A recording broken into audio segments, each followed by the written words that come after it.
Welcome students, class 9th के beehive book के poetry part के आपके poem number 7 the duck and the kangaroo यानी बतख और कंगारू की आपकी जो कविता है इसमें आपका स्वागत है। इसके जो कवि हैं वो हैं आपके एडवर्ड लीयर। आइए स्टार्ट करते हैं। Said the duck to the kangaroo, जो बतख है उसने कंगारू से कहा, गुड ग्रेशियस यानी वाह, हाउ यू होप, तुम कितना अच्छा फुदकते हो, यानी आश्चर्य से कहा तुम कैसे फुदकते हो। Over the fields and the water too, fields यानी खेतों में भी, यानी खेतों में से भी और पानी के ऊपर से भी तुम कैसे फुदकते हो। As if you never would stop, ऐसा लगता है जैसे तुम कभी स्टॉप यानी रुकोगे ही नहीं। My life is a bore in this नेस्टी pond, इस गंदे खराब तालाब में, नेस्टी बुरा खराब, इस तालाब में मेरा जीवन बहुत बोर यानी उबाऊ हो गया है। यहाँ पर बतख कंगारू से कह रही है कि तुम तो सभी जगह घूमते हो, उछलते हो, और मैं इस गंदे तालाब में पड़ी हुई हूँ। यहाँ पर मेरी जिंदगी बिल्कुल बोरिंग हो गई है, उबाऊ हो गई है। And I long to go out in the world beyond, long to यानी इच्छा रखना, मेरी इच्छा है कि मैं भी इस संसार में दूर जाऊं। I wish I could hop like you, मेरी इच्छा है कि मैं तुम्हारी तरह फुदक सकूं। Said the duck to the kangaroo, बतख ने कंगारू से कहा कि मेरी भी तुम्हारी तरह फुदकने की इच्छा है। अब second stanza, please give me a ride on your back, कृपया मुझे अपनी पीठ पर सवारी दे दो। Said the duck to the kangaroo, बतख ने कंगारू से कहा, I would sit quite still and say nothing but quack, मैं बिल्कुल शांत बैठी रहूंगी और कां कां, जो उसकी आवाज़ है, के सिवाय सारा दिन कुछ नहीं बोलूंगी। क्वाइट स्टिल यानी कि बिल्कुल शांत बैठना। The whole of the long day through, यानी पूरा दिन में कुछ भी नहीं बोलूंगी सिवाय कां कां के। And we would go to the Dee and the Jelly Bolee, और हम डी जेली बोली, ये काल्पनिक स्थान बताए हैं कवि ने कि सैर करने जाएंगे।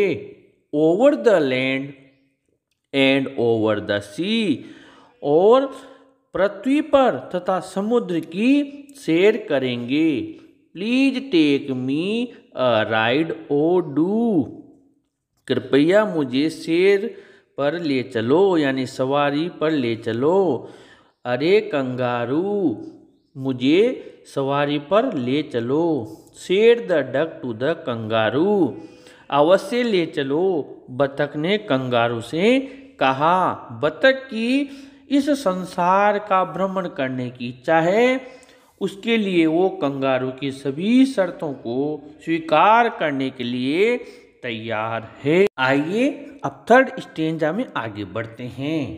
Said the kangaroo to the duck, अब कंगारू ने बतख को जवाब दिया, बतख से कहा, this require some little reflection, reflection यानी चिंतन, इसे कुछ थोड़े चिंतन की आवश्यकता है, अर्थात मुझे कुछ समय विचार करने को दो, मैं इस बारे में विचार करूँगा। Perhaps on the whole it might bring me luck, शायद कुल मिलाकर यह मेरे लिए भी हो सकता है लक यानी सौभाग्य की बात हो। कंगारू चिंतन कर रहा है, विचार कर रहा है। And there seems but one objection, लेकिन मुझे एक ऑब्जेक्शन है, एक आपत्ति इसमें नजर आ रही है। विच इज, जो कि यह है, if you will let me speak so bold, यदि तुम मुझे निर्भीकता से बिना डरे करने दो या बोलने की आज्ञा दो तो मैं वो ऑब्जेक्शन आपको बताऊं।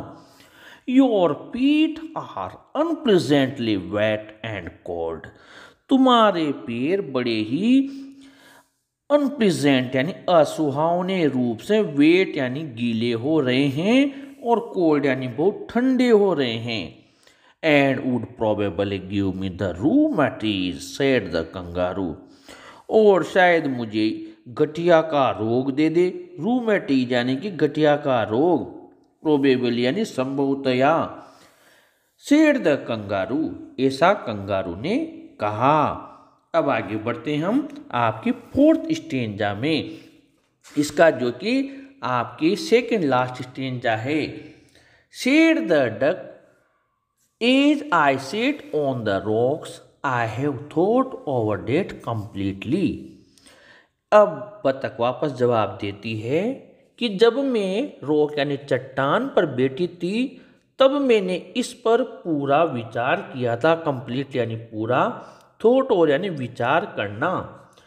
And I bought 4 pairs of worsted socks, इसलिए मैंने 4 जोड़ी वस्टेड सॉक्स यानी गर्म जुराब खरीद लिए हैं, सॉक्स खरीद लिए हैं।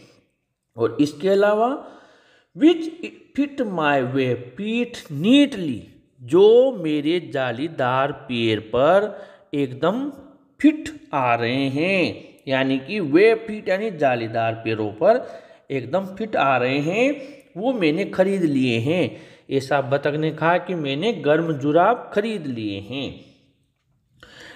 And to keep out the cold I have bought a cloak, और ठंड को दूर रखने के लिए मैंने क्लोक यानी लबादा भी खरीद लिया है, जो कि सर्दी को दूर रखने के काम आएगा।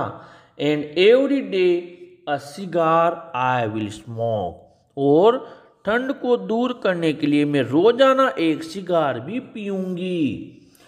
All to follow my own dear true love of a kangaroo, ये सब एक कंगारू के प्रति अपने प्रिय सच्चे प्रेम के अनुसरण में होगा। यानी यहाँ पर वो कह रही है मैं तुम्हें परेशान बिल्कुल भी नहीं करूंगी, ऐसा बतख कंगारू को आश्वस्त कर रही है। आइए अब आपका लास्ट 5th स्टेंजा पढ़ते हैं। Said the kangaroo I am ready, kangaroo ने कहा मैं तैयार हूं। ऑल इन द मूनलाइट पेल, इस हल्की सी चांदनी में, यहां पर मूनलाइट यानी चांदनी में। But to balance me well dear ducks sit steady, किंतु मेरा संतुलन ठीक से बना रहे इसलिए प्रिय बतख बिना हिले डुले बैठना। स्टडी यानी बिना हिले डुले। And quite at the end of my tail, और ठीक मेरी पूंछ के एंड, टेल यानी पूंछ और एंड यानी अंत में बैठना, बिल्कुल लास्ट में बैठना। So away they went with the hope and a bound, इस प्रकार वे होप फुदकते हुए और बाउंड छलांग मारते हुए चले गए। And they hopped the whole world 3 times round, और उन्होंने सारे विश्व का 3 बार चक्कर लगा लिया। And who so happy oh who, और कौन इतना प्रसन्न था, अरे कौन, जितना कि as the duck and the kangaroo, बतख और कंगारू, यानी कौन इतना प्रसन्न होगा जितना वो प्रसन्न थे इस संसार का चक्कर लगाकर, उनसे ज्यादा कौन प्रसन्न होगा। O who is the duck and the kangaroo. इस प्रकार आपकी ये कविता यहाँ पर समाप्त होती है। इसके एक्सप्लेनेशन और क्वेश्चन आंसर्स के साथ हम अगले पार्ट में आपसे फिर मुलाकात करेंगे। आप इस वीडियो को ज़रूर अपने फ्रेंड्स को भी शेयर करें, ज़रूर लाइक करें और अपने चैनल को भी सब्सक्राइब करें स्टूडेंट्स। Thank you.